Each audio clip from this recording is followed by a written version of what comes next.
Good morning. It's going to be a beautiful day. We're going to put on a ton of anhydrous today. Lots of tons of anhydrous today, actually. We got to get some tanks around, so we're hauling the first one back right now. I'll bring one home. Hopefully Brock will be here and he can haul tanks and keep up with us today. 250 acres, that's our goal. 250.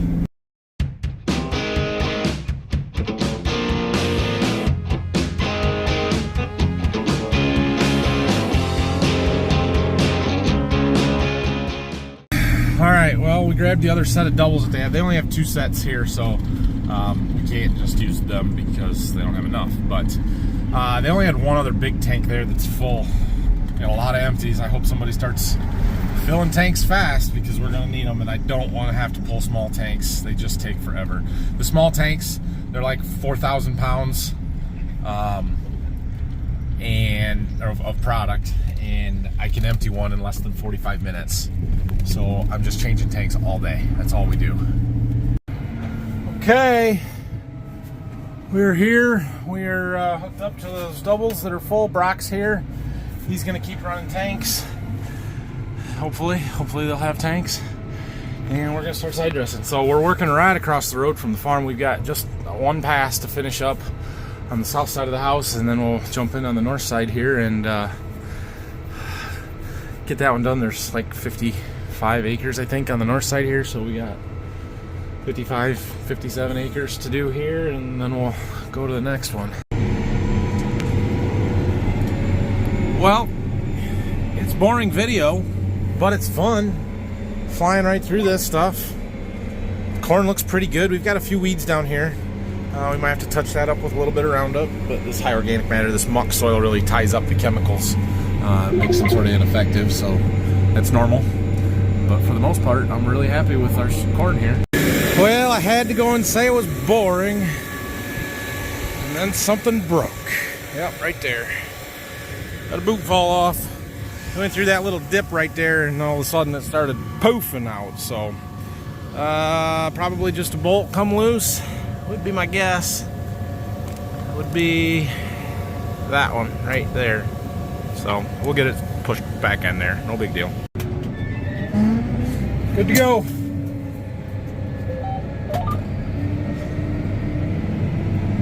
That's better.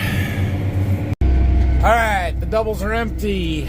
So Brock did bring us another tank. It's over there, so we've got plenty to finish this field. What do we got left here? 42, about 15 acres, something like that.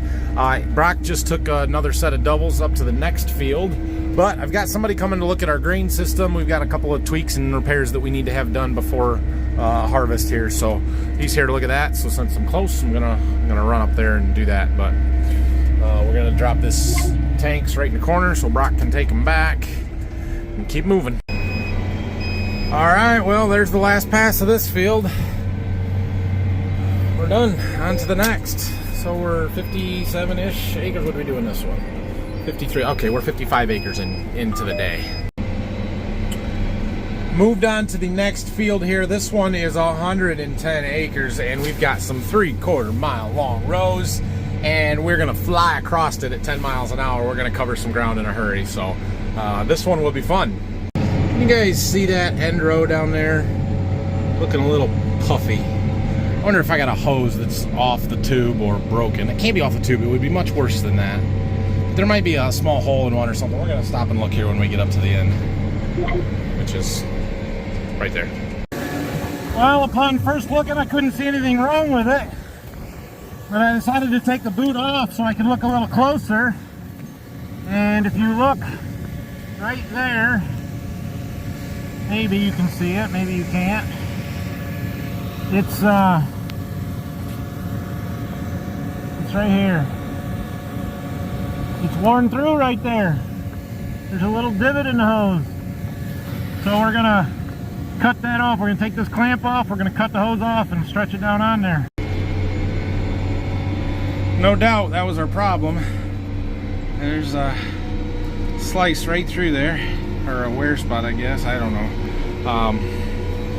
And no more puffiness down there, getting it in the ground. So that's a good deal. You did notice maybe that there was two lines on that one. Well, that's because it's that outside row, and we're doing the the rate and a half, so they're two separate hoses. One of them's a full rate, one of them's a half rate. That was, you know, obviously it was an issue, but it was pretty minor, pretty easy fix. Just cut the hose off and put it back on. So that is one of the things that I really like about this bar. Yeah, it's awesome being able to go fast, but this bar has so much less in-season breakdowns. I'm not breaking bolts on knives. I'm not breaking shanks. I'm not breaking mounts for rows and stuff. It's that the shank style bar when we had that. I mean, yeah, I could maybe do 300, 400, 500 acres without breaking anything, and then I could break 3 shanks in 50 acres all of a sudden, and it just makes for long days when you're constantly out changing that stuff. Yeah, if you go back to my first year I was making videos, you'll see what that bar was like and some of the problems that we had with it and stuff. So this one, yeah, there's a lot of wear parts and a lot of things that require maintenance, but it's all off season. It's, you know, when we're done or before we get it out in the spring kind of stuff. And it rolls through the ground rather than digging through the ground, and causes a lot less things to break when you hit rocks and different stuff. And it's just, it's almost maintenance free in season. You hit it with the grease gun a couple of times and you know, fix hoses like that, no big deal. All right, well, we've made it to lunchtime, 12:07. We are up to 56 acres done in this field, plus the 55 we did in the other field. So we've done 110 or more today before lunch. That's pretty good. We should get our 200, 250 today pretty easily. So when we are done with this field, which we've still got 50 acres to go or a little bit more yet, we're gonna head to a farm that's about 12 miles that way. So we've got a bit of a move. It's gonna be a slow one with the tracks and the heat today, but we'll get there. There's 75-ish acres there, and we'll get that one knocked out today as well. I've already got Brock getting tanks around 4 over there. He's got 1 at the farm. We'll drag down there with us, take full tanks, because we'll need 3 full tanks, and then we'll have enough for that. So yeah, we'll keep going. I don't know what's after that, but we'll see. Oh, well, we just switched tanks again, running doubles.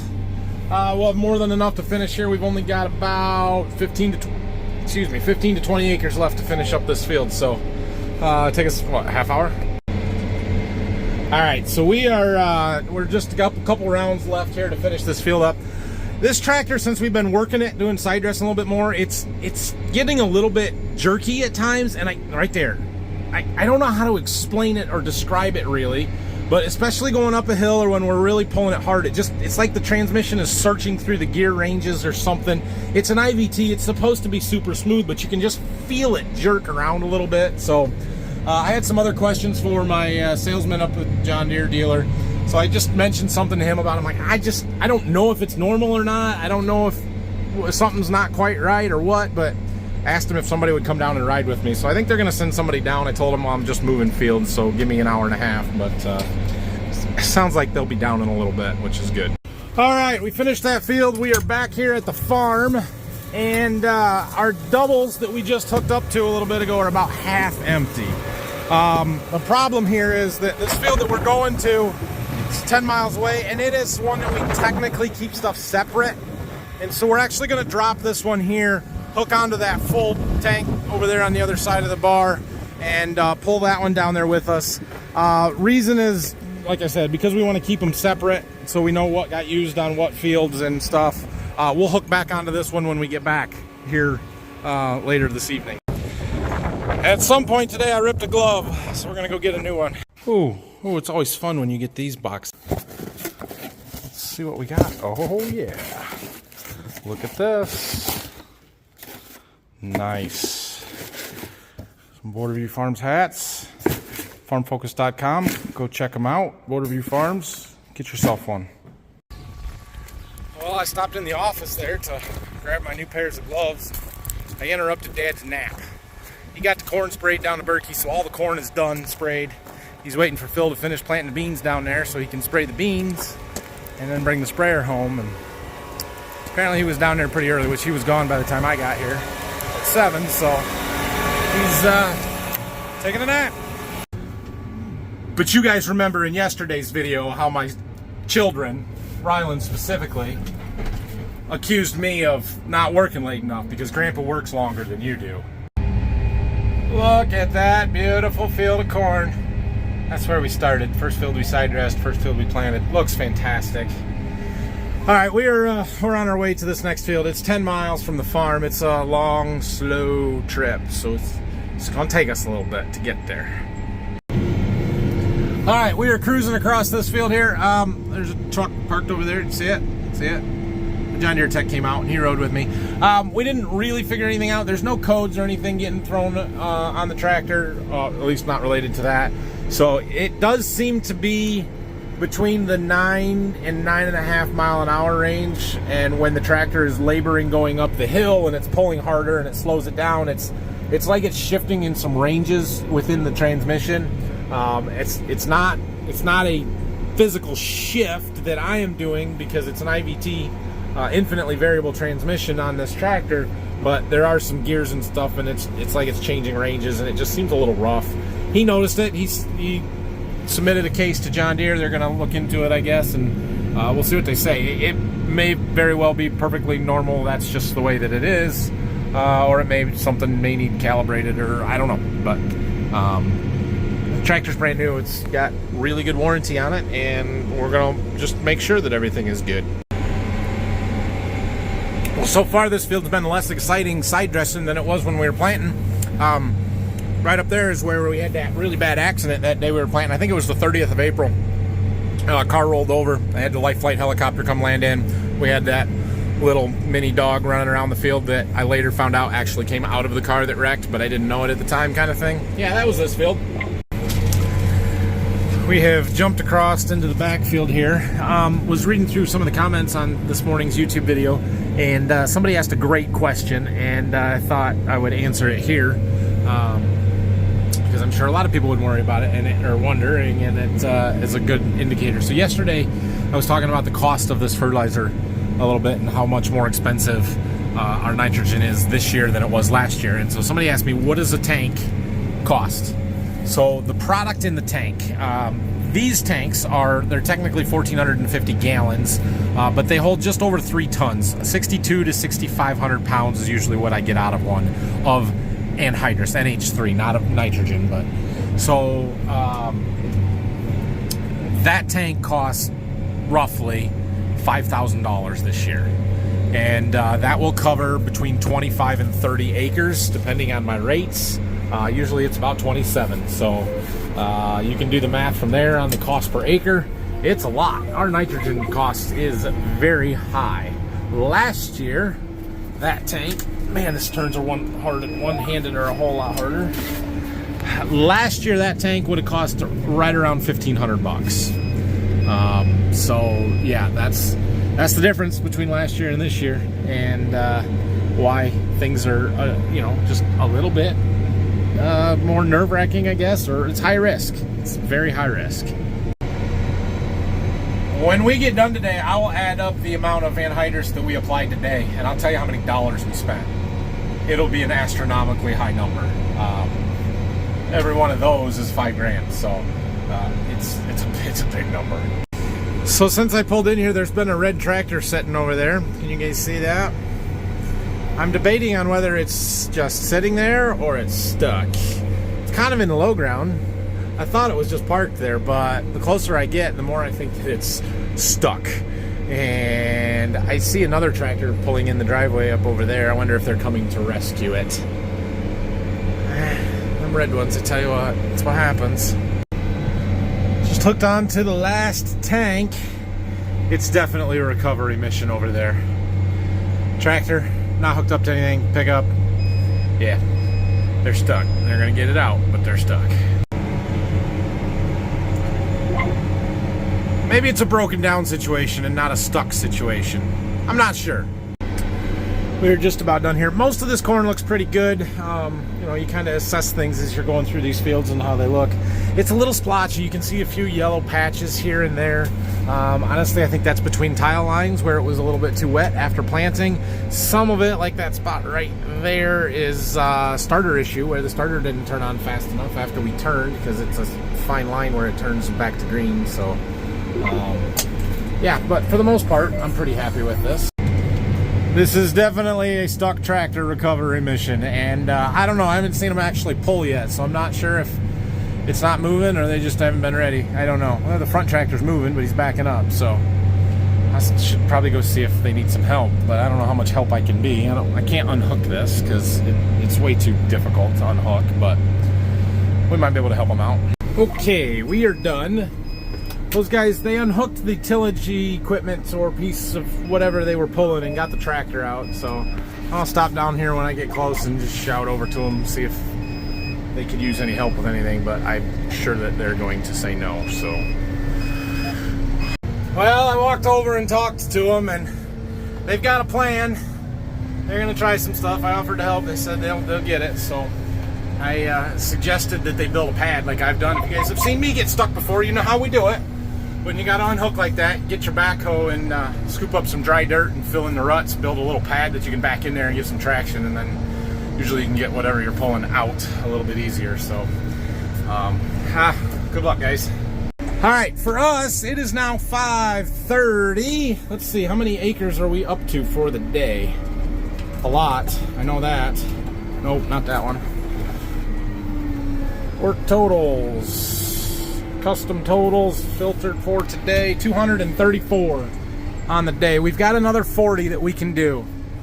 We've already got the anhydrous around for it, and we're running out of fields, to be honest.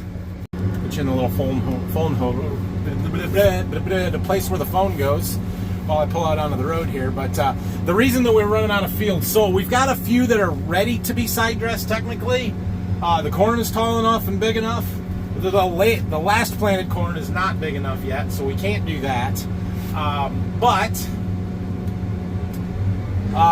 some of the rest of it, dang it, could be done. It's just we have a couple of fields where we put some chicken litter on last fall. Remember we were doing that?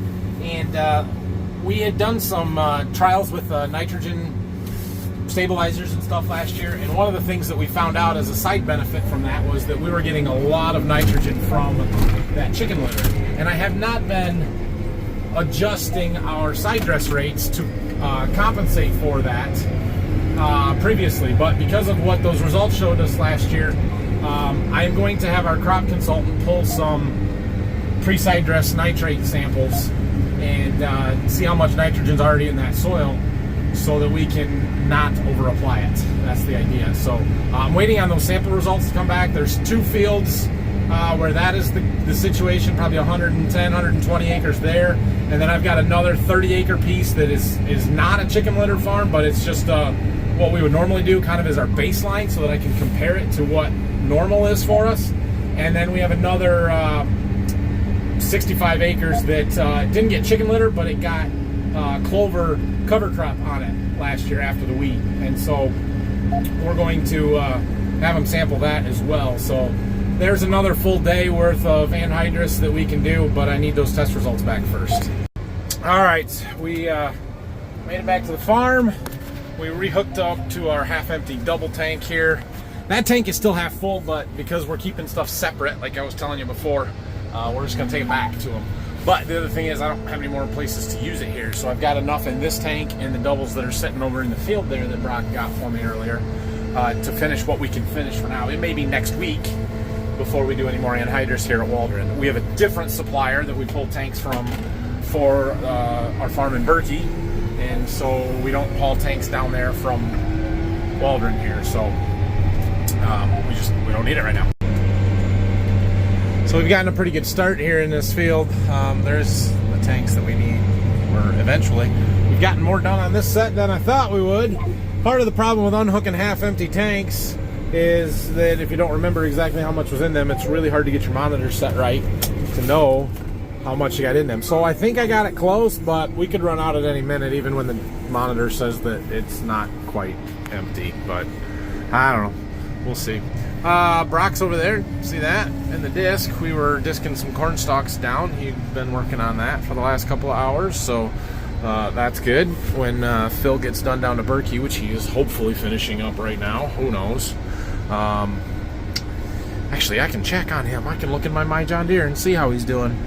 But yeah, we've got just over 200 acres of beans to plant around here yet. So hopefully tomorrow he'll be back here and working on those. There was chances of rain tonight, overnight. I don't know. It might rain, it might not. Well, now my monitor says that the tank is low, but again, I'm purely a guess there. So I thought, well, let's just get out and check the gauge. The other thing is, I have plenty in those other two tanks, so I don't have to run this empty. We're about 8%, so we can do some short rows up to the edge of the woods there or something. We're all over this field. We've got the far side done. Now we're gonna work from this side back, and we'll finish in the middle there. And yeah, we can do a little bit more. Just hooked on to the last set of tanks of the day. We've changed tanks a lot. We've used a lot of anhydrous today. A lot.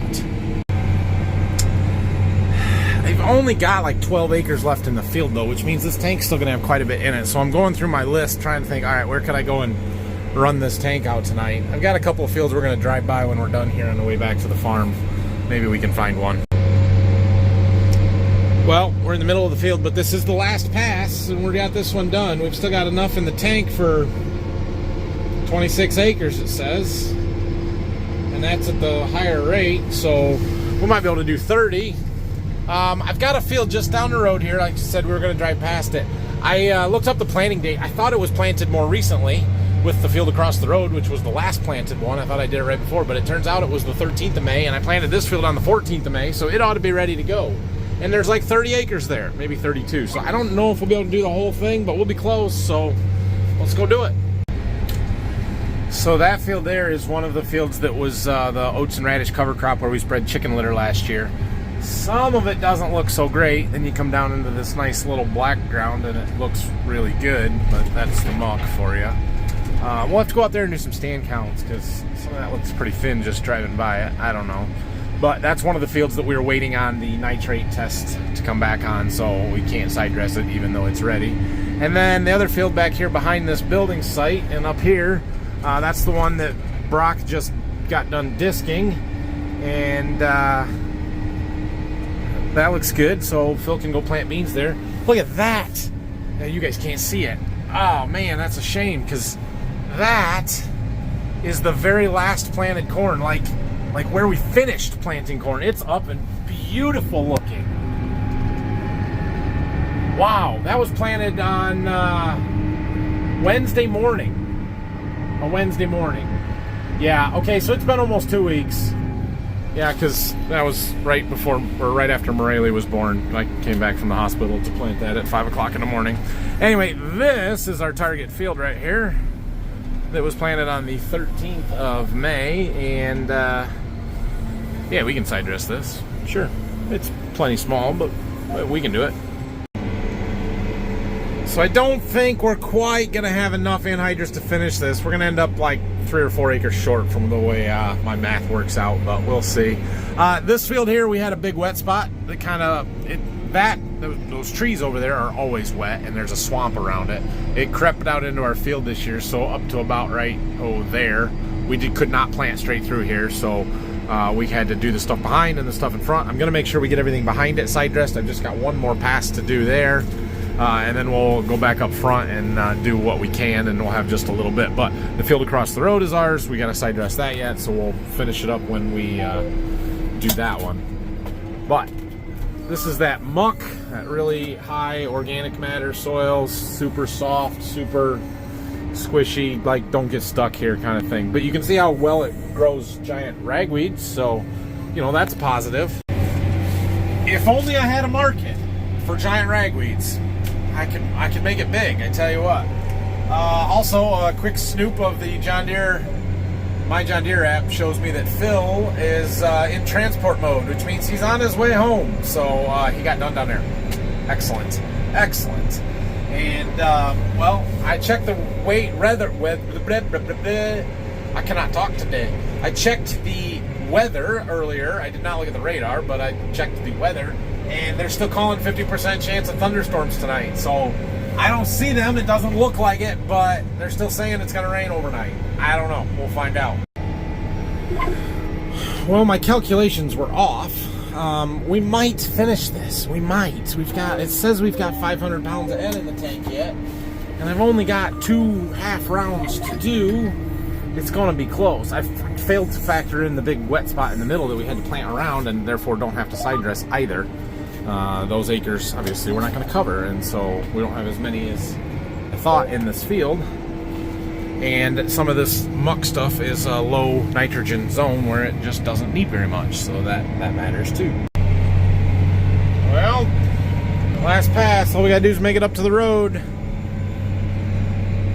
As long as those numbers are pretty close to matching, that's what we want. It says we've got 90 pounds left. We also watch our pressure gauges there, and they're pegged out, so we're good there. We're gonna make it. We're gonna make it. Good deal.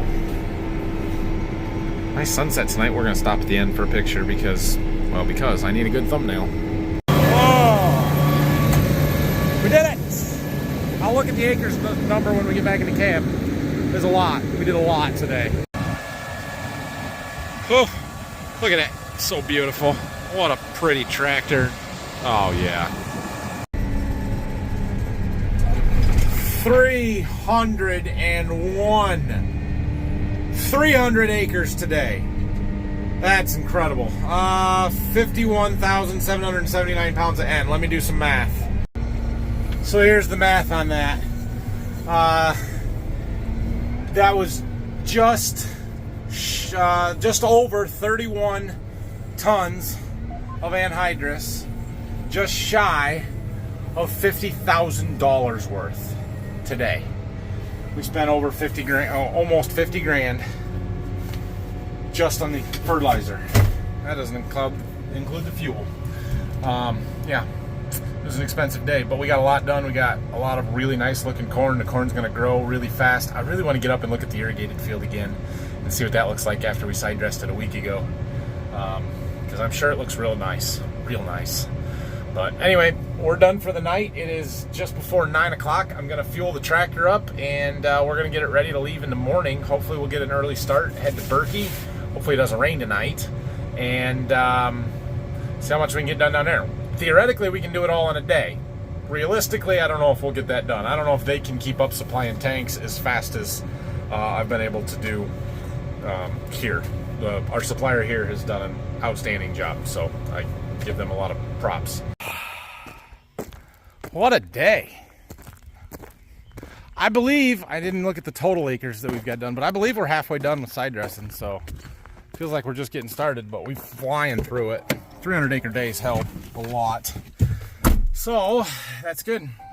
Hopefully we'll have another big one tomorrow. I'm going to try and do a live stream. Berkey is a good place to do live stream, and I'm going to be working in Berkey, so we'll see how it goes, see how things are going down there tomorrow, and how everything, yeah.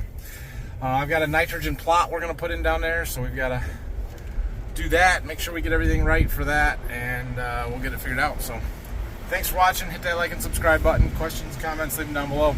See you again in the morning, everybody.